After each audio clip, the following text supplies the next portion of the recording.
ang Blue Ribbon Committee ni Senator Lacson. Hindi mo maalaman kung ano direksyon. Inagalang ko po si Senator Lacson, pero nakita ko po ngayon, parang walang direksyon yung kanyang pag-iimbestiga. Siya mismo, pinangalanan niya si Executive Secretary Lucas Bersamin at ang pamangkin nito, si Yusek Adrian Bersamin, na tumanggap ng 8 bilyon mula kay Engineer Bernardo.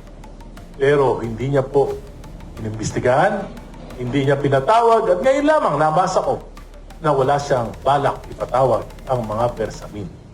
Bakit po? Bakit pagka mga kontraktor pinapakulong? Bakit pagka yung mga maliliit na engineers pinapakulong, nakakasuhan ng mabilis? Pero bakit pag lumalapit na sa doorstep ng Malacanang, bakit pagka mga kabinete na, humihinto, umiiwas na sa investigasyon?